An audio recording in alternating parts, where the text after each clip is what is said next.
Olá galera, bem-vindos a mais um vídeo aula. Eu sou o professor Alan e estarei apresentando nesse vídeo os conceitos referentes ao plano cartesiano e ao produto cartesiano. Gente, esse vídeo aqui faz parte da playlist Aspectos Básicos das Funções Parâmetros. Então nessa playlist você vai encontrar outras videoaulas teóricas, os principais aspectos básicos, referente a todas as funções que vamos estudar pela frente. E na sequência eu vou estar incluindo questões que já caíram em Enem vestibulares anteriormente, fazendo a resolução comentada, tendo em vista a teoria apresentada nessa playlist. O canal também conta com outras playlists, como por exemplo, postagem para Enem, razão de proporção para Enem, problemas do primeiro grau para Enem. Então em todas essas playlists você vai encontrar videoaulas teóricas sobre esses temas, e na sequência eu vou estar incluindo aí, ao longo dos próximos dias questões resolvidas por mim que já caíram em Enem vestibulares anteriormente, tá certo? Então se gostar do vídeo aí, continue assistindo. Gente, quando a gente fala do plano cartesiano, a gente está falando de um objeto que serve mais ou menos de GPS para nós. Ele vai nos dar a localização de objetos, vai também nos dar uma interpretação geométrica de alguns conceitos, certo? Então, quando você vê lá no GPS, tem lá latitude e longitude, aquilo ali serve para localizar o quê? Um celular, uma rede de transmissão, uma certa loja, seja lá o que for. Tá certo? Então serve como localização. Nesse sentido, a gente também tem o plano cartesiano. Funciona quase da mesma forma como o GPS para nós. O plano cartesiano é formado por duas retas, OX e OY, dois eixos, a gente chama assim, de tal modo que o X tem uma orientação da esquerda para a direita, ou seja, aqui estão os negativos, à esquerda desse O, e os positivos à direita. E o Y a mesma coisa, aqui estão os valores positivos acima desse O e negativos abaixo desse O. Tá certo? Esse eixo X aqui costuma ser chamado de eixo das abscissas. Ou só eixo X mesmo. E o eixo Y costuma ser chamado de eixo das ordenadas. Então, esses dois juntos são as coordenadas de um ponto. Então, se eu pegar aqui, por exemplo, o ponto AB, A e B, um ponto, sei lá, P, eu vou representar ele assim, ó. Então, esse P aqui vai ser o quê? Ele vai ser formado pelas coordenadas A e B, ou seja, abscissa A e ordenada B, certo? De tal modo que, o que acontece? Esse cara aqui, ó, para marcar esse ponto, eu vou pegar e passar uma reta paralela ao eixo Y aqui, certo? Sobre A, e passar outra reta paralela ao eixo X aqui em B. Então, o encontro dessas retas, ó, vai ser exatamente o ponto AB, beleza? Esse cara aqui, ó, esse A aqui é chamado de projeção de P sobre o eixo X e o B é chamado de projeção de P sobre o eixo Y, beleza? Então, por exemplo, se a gente quisesse pegar um endereço correspondente às coordenadas -1, 1, um ponto A, onde ele estaria aqui? Então, esse ponto A ele estaria o quê? Eu iria andar uma unidade negativamente para o lado esquerdo de X, afinal aqui estão os números negativos, e uma unidade para cima em Y. Então, eu andaria assim, depois subiria uma. Então, esse pontinho meu, ó, o ponto A, ele vai estar aqui, ó. Então, ele vai ter o quê? Abscissa 1 e ordenada 1. E 1 menos 1 são suas coordenadas, tá certo? Desse ponto. É como se você estivesse no GPS. Quando você olha lá, aparecem dois números lá, latitude e longitude, se eu não me engano. Então são as coordenadas de localização daquele objeto lá, tá certo? No mapa. Então eu tenho aí a mesma ideia, tá certo? Uma coisa importante quando estudamos o plano cartesiano, gente, é o seguinte, são os quadrantes. O que são quadrantes? São regiões nos quais o eixo X e o eixo Y juntamente dividem o plano todo. O plano é como se fosse esse quadro aqui. Beleza? Claro, ele é infinito, mas vamos pensar assim, é como se fosse esse quadro aqui todo. Então, eu vou ter 4 regiões. As regiões que estão nessa parte, outra está nessa, outra está nessa, outra está nessa. A gente costuma chamar essa primeira aqui de primeiro quadrante. Essa segunda aqui, ó, e esse segundo quadrante. Essa terceira aqui de terceiro quadrante. Então, a gente vai andando o quê? No sentido anti-horário. E a última de quarto quadrante, certo? Então, um ponto meu ele pode estar no primeiro quadrante. O que acontece no primeiro quadrante? Se eu fosse marcar a coordenada de um ponto que está aqui, ó. Estando aqui, ele vai ter uma projeção positiva em X e positiva em Y. Afinal, o eixo X aqui é positivo, aqui ele é negativo, o eixo Y aqui é positivo e aqui é negativo. Então, nesse local aqui, ó, percebe que a projeção dele, ó, sobre X vai ser positiva, sobre y vai ser positiva também. Por outro lado, no segundo quadrante, ó, estando aqui, a projeção dele sobre x vai ser negativa, ó, e sobre y vai ser o quê? Positiva. Então, no segundo quadrante, vai ser negativa em x, positiva em y. Aqui no terceiro quadrante, perceba que a projeção dele aqui, ó, vai ser negativa, negativa. E no quarto quadrante, ele vai ser o quê? Em x vai ser positivo, a sombra dele, digamos assim, a projeção é como se fosse uma sombra, né? Vamos pensar aqui no ponto AB, né? Se eu pegar aqui uma lanterna aqui, ó, e ver a sombra dele em x, botar exatamente paralela ao eixo y, eu vou ter uma sombra aqui. Se eu botar paralela ao eixo x, ó, a iluminação vai me gerar uma sombra aqui em B. Então, da mesma forma, aqui no quarto quadrante, ó, sombra do ponto vai ser positiva em x, mas vai ser negativa em y. Então, gente, isso aqui são sinais que você tem que saber. Mas você precisa decorar esse tipo de coisa? Não. Você precisa entender o desenho. O desenho que vai te dar isso aqui. Então, se lá na hora você não quiser decorar, no segundo quadrante o sinal do x é negativo, do y é positivo. Peraí, será que é isso, né? Fica difícil. Quando você olha para o desenho, fica mais fácil. Então, sempre tente associar as coisas associadas a um desenho. Tá certo? Se tiver um desenho possível com uma fórmula, faça. Isso te ajuda a memorizar. Tá certo? O que acontece? A gente também não necessariamente precisa ter um ponto nessas regiões específicas, mas ele pode estar presente na interseção dessas regiões. Por exemplo, eu poderia ter um ponto sobre o eixo x. Então, imagine um ponto aqui. Ó. Vamos pensar aqui num ponto B. O que acontece se ele está no eixo x, gente? Ele tem uma coordenada. Tudo bem, ele pode estar aqui ou pode estar desse lado. Independente de ser positivo ou negativo, ele vai ter uma coordenada aqui, digamos. Alfa. Só que o eixo y dele ele não tem altura, ó. Digamos que para cá seja altura positiva, para cá negativa. Digamos assim, altitude, né? Positiva, negativa. Então ele não tem, então é zero. Então, qual seria o sinal de algo que está sobre o eixo x? Ele seria positivo ou negativo, depende de se ele está à direita, ou até zero, né? Positivo, negativo ou zero, né? Então ele poderia ser qualquer um dos três. Mas no eixo y ele vai ser zero. Ele não tem altura. A mesma coisa é um ponto, se eu pegar um ponto C aqui, ó, ele teria uma coordenada o quê? Em x ele não tem, digamos, ele não vem nem para a direita nem para a esquerda, então ele seria zero, e y ele seria, por exemplo, um beta. Então, que pode ser positivo ou negativo. Se você estiver abaixo, negativo, se ele estiver aqui acima, positivo. Mas, claro, sempre no eixo y, tá certo? Então ele vai ser zero no eixo x, e ele pode ser mais, menos ou zero no eixo y, certo? Seu sinal. Precisa decorar essa tabela de novo? Não precisa. Precisa só entender o quê? Que essas retas são orientadas. Essa para a direita, positivo, para a esquerda, negativo. Essa para cima, positivo, para baixo, negativo. Tá certo? Aí, nesse sentido, gente, estou colocando um exemplo aqui para a gente usar esses conceitos desse quadro aqui. Beleza? Para a gente ver para que serve saber esses sinais. Serve para o seguinte. Exemplo. Determine os valores de A e B de modo que o A, o ponto P de coordenadas, né, de abscissa 2A mais 3 e de ordenada B menos 1 pertence ao segundo quadrante. Então, se ele pertence ao segundo quadrante, gente, essa primeira coordenada aqui vai ser o quê? Se olhar para a tabela, ela está aqui, ó. Então o x é negativo e o y é positivo. Então esse aqui é negativo, esse é positivo. Ou seja, 2A mais 3 é menor que 0 e B menos 1 é maior que 0. É a interseção dessas duas coisas que eu quero. Claro que A e B vão ser independentes, né? Mas essa vírgula aqui dá a ideia de interseção. Então eu vou ter o quê aqui? 2A menor que menos 3, só passar o menos 3 para o lado de cá. Então A menor passa dividindo, menos 3 sobre 2. É a condição para A. E a condição para B é o quê?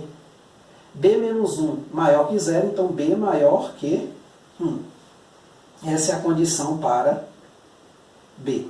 Certo? Ou seja, A tem que ser menor que 3 sobre 2 e B tem que ser maior que 1. Então, nessas condições, o ponto vai pertencer ao segundo quadrante. Por exemplo, se eu jogar A igual a 1 aqui, porque é maior que menos 3 sobre 2, não, 1 não, menos 2. O que acontece? 2 vezes menos 2, menos 4, mais 3, menos 1. De fato, deu x negativo.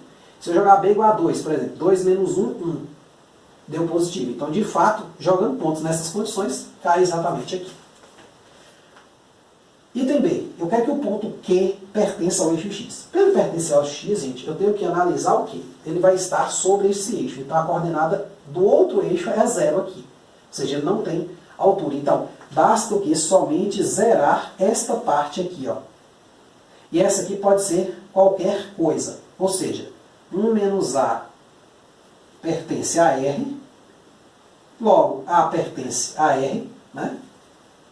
A gente pode tirar daqui, porque se 1 menos A pertence a R, então A vai ser qualquer coisa. E no segundo caso, o B, 2 mais B, tem que ser exatamente zero. Não é maior nem menor, não. Ele tem que ser zero porque ele não tem a altitude aqui, ó. Eu não vou nem para cima nem para baixo. Então, o B vai ser o quê? Menos 2, só passar para o outro lado, tá certo? Então, o A pode ser qualquer coisa e o B tem que ser exatamente menos 2. Continuando, mesma ideia, né? Só dividir aqui também. Continuando, mesma ideia aqui, ó. Eu quero que o ponto R pertence à interseção do eixo X com o eixo Y. Olha, no eixo X, o Y vale 0, correto? E no eixo Y, o X vale 0. Ou seja, eu quero que tanto as coordenadas X quanto Y desse ponto sejam o quê?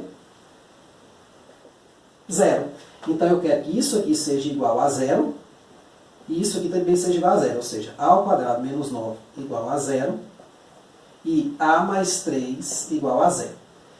Cuidado nessa questão. Eu coloquei ela exatamente para a gente tomar cuidado que o que eu estou fazendo aqui é a interseção. Eu quero que aconteça essa condição e essa ao mesmo tempo. Tá certo? Então, se A ao quadrado menos 9 igual a 0, então A ao quadrado igual a 9. Então A igual a mais ou menos raiz de 9, A igual a mais ou menos 3. Só que, se você perceber, eu usei a mesma letra A aqui. Daqui eu tiro que A igual a menos 3. Qual é a minha resposta aqui, gente? Minha resposta é a interseção desse conjunto com esse. Ou seja, 3 menos 3, interseção menos 3. Ou seja, a minha resposta final é o que está nos dois conjuntos. Por quê? Porque se o A fosse 3 positivo, que não serve aqui, eu teria aqui 3 ao quadrado, 9 menos 9 daria 0, mais 3, 6. Então aqui daria positivo, quer dizer, ele estaria 0 em X e 6 em Y. Ele estaria marcado aqui no eixo Y, e não na origem, na interseção do eixo X com o eixo Y, que é a interseção, a origem, o quê? O, 0, 0, as coordenadas desse ponto O aqui, tá certo? Olha, gente, quando a gente fala de pano cartesiano, uma coisa vem logo na nossa mente, que é um pré-requisito fundamental para a gente poder desenvolver a ideia das funções mais à frente, que é o produto cartesiano. O que é o seu produto cartesiano? O produto cartesiano, a gente representa ele assim, ó. A por B é o conjunto dos pares ordenados, x, y, tais que... Ou seja, os caras usam AB, se você quiser colocar AB no lugar do X, A no lugar do X e B no lugar do Y, pode também, né? Não mudaria nada. Tal que o primeiro pertence ao A e a segunda coordenada pertence ao B. Então esse conjuntão, ele vai nos representar o quê? O produto cartesiano. Ou seja, é um conjunto de pares ordenados, onde a primeira coordenada está no primeiro conjunto e a segunda no segundo conjunto. Tá certo? E o Y no segundo. Tá certo? Vamos lá. Com isso, vamos pegar alguns exemplos aqui. Certo? O que ele pede? Ó? Dados os conjuntos, né? A igual a 1, 2, 3, B igual a menos 1, 2, ó, chaves aqui já é colchetes, ó, C, 2, 5 entre colchetes, D, 1, 3, colchete, parênteses, está aberto, E, aberto em 2 e vai até o mais infinito. Explicítios, botar assim, né? Ficou até um errinho aqui, uma redundância, vamos colocar para explicitá-los. Ó, esse explicítio, gente, ele tem várias respostas. Eu vou tentar dar o máximo de respostas possíveis para cada caso. E é formas, não respostas diferentes, mas respostas apenas com escrita diferente, mas equivalentes entre si, representando a mesma coisa. Então vamos aqui para o item A. A por B. O que é A por B? É o conjunto de todos os pares tais que o primeiro cara vai pertencer a A e o segundo vai pertencer a B. Então eu vou fazer um produtinho assim, ó. 1 vai se ligar com o menos 1, depois o 1 aqui com o 2. Então esse vai com todo mundo de lá depois. O 2 vai com o menos 1. O 2 daqui vai com o 2 de lá. O 3 daqui vai com o menos 1. Ou seja, o primeiro está em A, o segundo está em B. Então é todos os pontos, ó. Então, e o terceiro, 3, 2. Então nesse caso aqui, gente, nós temos o produto cartesiano. São o conjunto de todos os pares ordenados, tá? O primeiro par em A e o segundo par em B. Perceba, não faltou nenhuma representação. Claro, pode existir o ponto 2, 3, assim? Não. Por quê? Porque 2 não está em A, né? Quer dizer, o 2 até está em A, mas o 3 não está em B. Então esse cara aqui ele não pertence ao produto cartesiano. Tá certo? Olha, eu coloquei aqui explícitos, eu posso fazer isso de várias formas. Essa aqui é uma maneira que a gente chama de tabular, eu simplesmente explicitei eles. Eu tenho uma maneira que eu chamo de diagramas de flechas, que é o seguinte. Eu escrevo aqui o A, escrevo aqui o B, aí eu coloco, ó, o A é formado por 1, 2, 3, e o B é formado por menos 1 e 2. Então aqui eu coloco uma setinha, ó, de todo mundo daqui. Opa, não tem outro não, né? Para todo mundo do segundo conjunto. Então,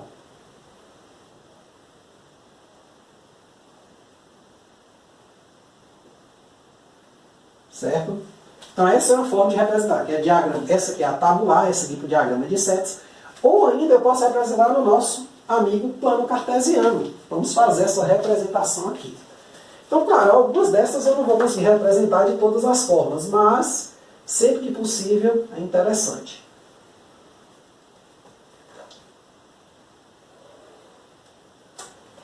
Então a gente marca aqui os valores. Então já serve para revisar o produto cartesiano. Vou marcar pontos agora. Então os pontos que vão estar aqui são todos esses. Ó. Vai ser o ponto. Então as coordenadas que eu vou ter aqui, as abscissas, vão ser 1,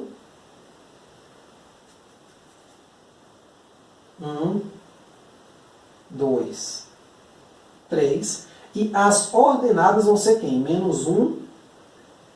Não tem jeito não, né? Depois eu coloco os pontos, né? Menos 1 e 2. Aqui vai estar o 1 aqui e o 2 aqui. Então, olha, menos 1 colocar aqui abaixo e o 2 aqui acima, esse aqui.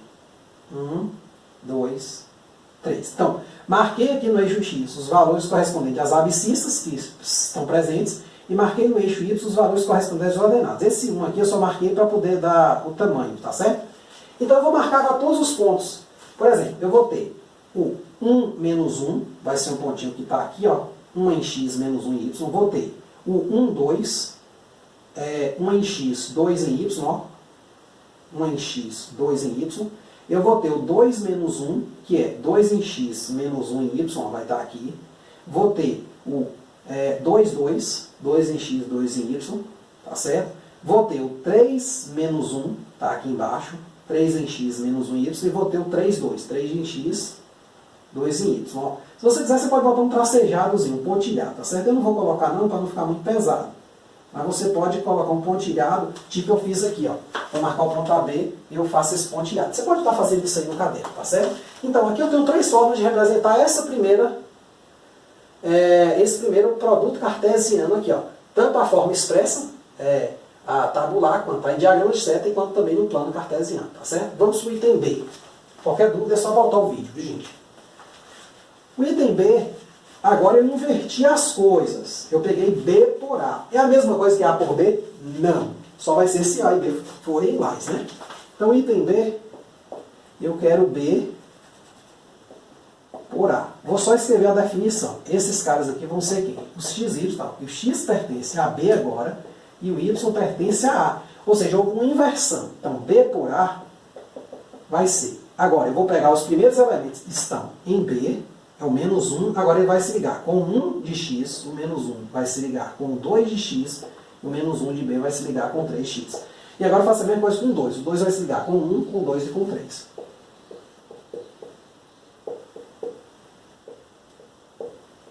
Então, de modo geral, o que, que nós notamos, gente? Que A por B, diferente de B por A, em geral. Ah, professor, quando é que eles vão dar iguais? Em geral. Eles podem dar iguais? Podem, mas A tem que ser igual a B. Tá certo? Para dar igual. Tá certo? Se B tiver um elemento diferente de A, acabou. Não dá mais. Como é que a gente representa de novo? Diagrama de setas. Ó, observe que as setas elas tinham um sentido, gente. Eu não sei se você percebeu, mas eu coloquei uma pontinha na seta. Então aqui está o B, menos 1 e 2. E aqui está o A, 1, 2, 3. Então agora, ó, a ida é assim, ó, existe um sentido, ó.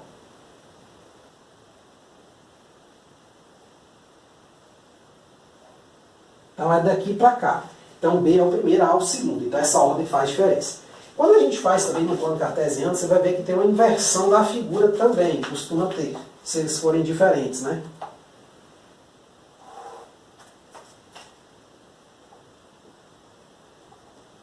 Então, no eixo X eu marco menos 1 aqui. E o 2, 1, 2 aqui. E no eixo Y eu marco 1, 2, 3. Ó, marco 1, 2, 3. Então aqui vai estar o 1, aqui vai estar o 2 e aqui vai estar o 3. Aí eu vou marcar os pontos agora. Ó. Menos 1 em X, 1 em Y. Vai ser o ponto que está aqui. Ó. Menos 1 em X, 2 em Y. Ponto que está aqui. Menos 1 em X, 3 em Y. Ó. Ponto que está aqui. Ó. Menos 1, 3. Agora, 2, 1, 2, 2 e 2, 3. Então 2, 1 vai estar mais ou menos nessa altura aqui. 2 em X, 1 em Y, 2, 2, 2 em X, 2 em Y, e 2, 3, 2 em X, 3 em Y. Tá certo? Então aqui estão as três representações deste produto cartesiano. O produto cartesiano de B por A, agora invertido. Então observe essa observação aqui. Ó. Observe a observação muito boa, né? Mas observe isso ali. Ó. De modo geral, eles costumam ser diferentes. Até porque, se você perceber bem, para eu ter igualdade, né, de pares ordenados, uma coisa que eu não falei, mas é importante, que eu vou ter o seguinte: se um par ordenado x AB vai ser igual a um par ordenado CD, isso só pode ocorrer se somente se o primeiro for igual ao primeiro e o segundo for igual ao segundo. Ou seja, A igual a C e B igual a D. Tá certo? Então essa igualdade só pode ocorrer. Ou seja, aqui houve uma inversão. Você vê que tinha 3 pontos aqui, se eu não me engano, no A por B. Agora tem 3 assim. Então houve uma inversãozinha, porque eles não são a mesma coisa. Tá certo? Aí aqui, gente, eu coloquei mais uns exemplos mais interessantes, que é do item C para lá, que começa a ficar mais interessante. Que é o seguinte: como a gente faz esses caras. No caso do A por C, se você olhar bem, C agora é um intervalo. Então, gente, vamos aqui para o item C. Ó. O item C aqui, eu vou usar um procedimento um pouquinho diferente dos itens A e B, e também eu só vou conseguir a representação no plano cartesiano. A representação tabular por diagrama de setas, ela não é muito boa. Qual é o procedimento? Aqui eu vou fazer um procedimento em 2 etapas. Tá certo? Então vamos prestar bastante atenção. Y, X. Então eu vou marcar os conjuntos, né, referentes em cada eixo. Então no eixo X eu vou marcar aqui o 1, o 2 e o 3. E em cada um desses pontos, gente, eu vou marcar o quê? Uma reta vertical. Por que esse procedimento, professor? Porque eu estou trabalhando com intervalos, em pelo menos um dos conjuntos é um intervalo, então eu preciso fazer isso. Então aqui eu vou ter uma reta vertical para cada um, só são a reta só passando 1, passando 2, passando 3, paralelas ao eixo Y. Agora, quando eu for marcar aqui no eixo Y, os conjuntos 2, 5,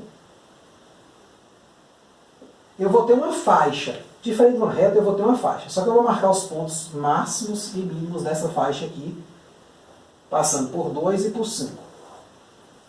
Ó, por ser uma faixa, gente, eu pintaria isso aqui tudo. Então, se você tiver 2 cores, você pode fazer assim. Você tem essa reta aqui de uma cor, as retas horizontais, e essa faixa aqui você preencheria toda de uma outra cor. Eu vou usar uma certa direção aqui, ó. Então, ó, não existe espaços vazios não, gente. Embora eu não estou conseguindo passar o pincel, né, nessa partezinha aqui de dentro, não existe espaço vazio. Aí a pergunta é, onde é que foi pintado 2 vezes? Tanto nessas que sobem, nesses pedacinhos, né, porque elas têm riscos inclinados e a reta o quê? Horizontal, e um risco horizontal. Então, minha resposta aqui, ó, vai ser dada por isso aqui, ó. Porque é uma espécie de intersecção entre esta faixa e estas 3 retas. Tá certo? Essas retas sobem mais, essa faixa também vai até o infinito. Então, onde está a interseção? Nos pontos que foram pintados em 2 direções, digamos assim. Então, aqui você tem aqui o 1, o 2 e o 3. E aqui você tem do 2 até o 5. Tá certo? Pega o mesmo desenho aqui, né? Segue aqui na frente, vamos tentar melhorar um pouquinho. Vou fazer esse desenho direitinho aqui. Então essa aqui agora é só escrever a resposta mesmo. Então aqui o 2 está mais ou menos aqui, o 5 está mais ou menos nessa altura. Então, ó, vai ser todos esses pedacinhos de reta aqui que foram pintados duas vezes, ó, em duas direções, ó. Né? Bolinha aberta nas extremidades para mostrar que eu estou trabalhando com intervalo o quê? Fechado, tá certo? Tem mais um exemplo aí para a gente reforçar. Então, todos os pares ordenados, gente, de abscissas, né?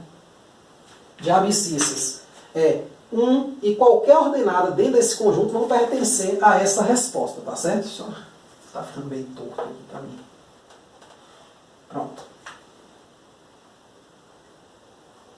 Tá certo? Então tente entender esse procedimento. Eu vou repassar ele mais uma vez.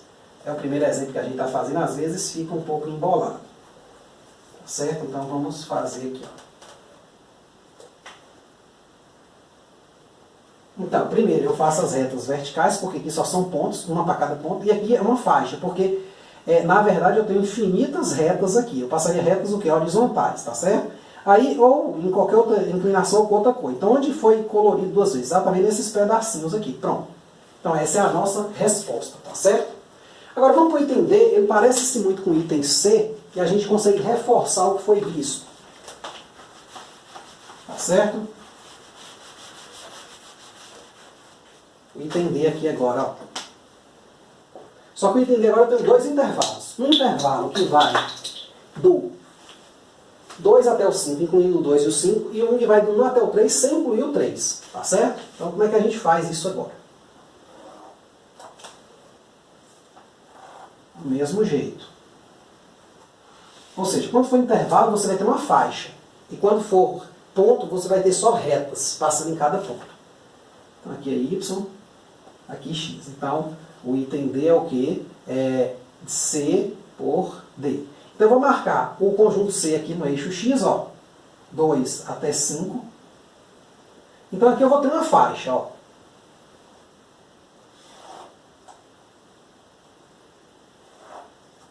Aí, essa faixa eu vou usar uma certa cor ou uma certa direção de pintura. Se eu estiver usando uma cor só, não é nem se só tem a caneta preta, né? Agora, no eixo Y, que é o D, eu vou marcar o conjunto 1 até o 3. Só que o 3 ele vai ter uma bolinha aberta. Na hora de marcar, fazer uma reta aqui, ó, paralela ao eixo X, agora passando em 1. Agora, quando eu for fazer aqui no eixo Y, eu faço uma retinha o quê? Tracejada. Por quê? Porque o 3 não participa. Então, essa reta tracejada, onde ela tocar os pontos, ó, outras retas, ela vai ser o quê? Aberta. Então, a minha região de interseção vai ser o quê? O que está dentro dessa faixa agora. Eu pinto em outra direção, ó. Onde é que tem interseção aqui, gente? Onde foi pintado às vezes? Exatamente esse retângulo aqui. A nossa resposta final vai ficar uma coisa assim, ó. Esse exercício, ele costuma cair um pouquinho em vestibulares. Nem assim. Pode ser que caia, tá certo? Mas é importante, quando a gente fala de plano cartesiano, a gente fazer ele. Então, o meu resultado aqui vai ser o quê, gente? Vai ser exatamente esse retângulo aqui, ó.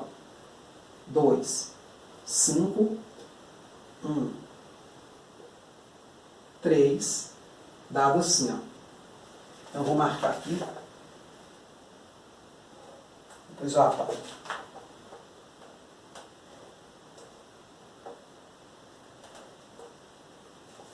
Vai ser exatamente essa região aqui, ó.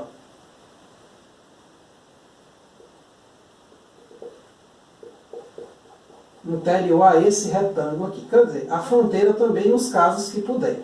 Então, por exemplo, o ponto, se eu fosse pensar assim, ó, π, raiz de 2, ele pertence a C por D? Pergunta. Olha, pertence por quê? O π está entre 2 e 5, ele é 3,14, algum quebrado, e o raiz de 2 também pertence, né, a esse outro conjunto aqui, 3, que raiz de 2 é 1,44. Então ele vai estar aqui dentro dessa região, certo? Então pertence a isso. Então essa é a região correspondente a este conjunto aqui. E por último, letra E. A gente tem agora um conjunto com dois elementos e um intervalo aberto em um dos lados, vai para o mais infinito, né? Como é que ficaria? Mesma ideia, certo? Então, o conjunto vai me dar, né, porque eu quero o quê? E por B. Então, esse primeiro vai dar uma faixa e o segundo B vai me dar o quê? Retas. Então, a ideia é essa, porque eles só são pontos, né? Então, a gente vem aqui, ó, letra E, por B. Então marca aqui o plano cartesiano. Primeiro a gente faz o cálculo, né, e depois só colocar a resposta. É só prestar atenção que não tem erro. Olha, vou marcar o E primeiro. O E está no EX. Então o E vai ter aqui no 2, eu vou marcar uma bolinha aberta e vou fazer uma reta tracejada paralela ao eixo Y. E no eixo Y eu vou marcar os únicos dois pontos do conjunto mesmo. Menos 1, que está aqui, e o 2, que está aqui. Aí, nesses pontos, ó, eu vou fazer agora retas preenchidas. Ah, sim, antes, né, gente? Desculpa. Eu marquei esse cara 2 até mais infinito. Então, o X aqui, eu vou pintar todo mundo, ó, a direção, ó. Todo mundo que está à direita dessa reta, exceto o que? Os próprios caras de abscissa 2. Então, todo mundo que está à esquerda, ó, à direita, né, na verdade, à direita desta retinha aqui, passando, né, por 2 de abscissa 2, vai estar na minha coisa. E agora eu passo duas retinhas, ó, horizontais.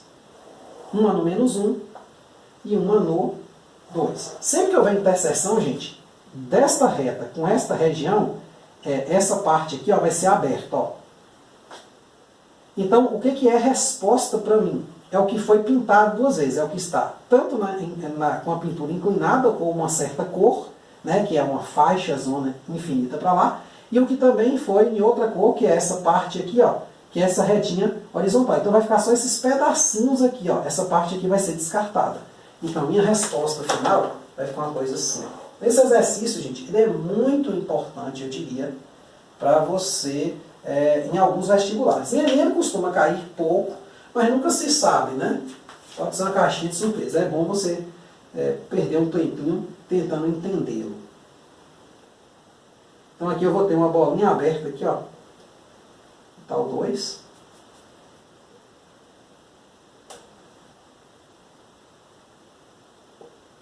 Então a minha resposta vai ser isso aqui, ó. Esse pedacinho aqui, ó. Certo? Você pode tirar o tracejado aqui, tá marcado direitinho, dá pra... Então vai ser esses segmentos de reta limitados aqui. À direita por 2 e ilimitado, ou à esquerda por 2 e à direita ilimitados, né? Vai para sempre. Então isso aqui é a resposta, ou seja, é onde foi pintado, pensando assim, duas vezes. Ou duas cores diferentes, ou dois tipos de risco, né? Esse aqui é o risco horizontal e esse aqui riscos inclinados para indicar a faixa correspondente ao conjunto E. Então onde é que eu passei o pincel duas vezes? Exatamente nessa parte aqui, ó. Esse pedacinho aqui. Então é isso aí. Qualquer dúvida é só jogar nos comentários, né? Eu espero que vocês tenham entendido, que tenham gostado. Muito obrigado, até a próxima.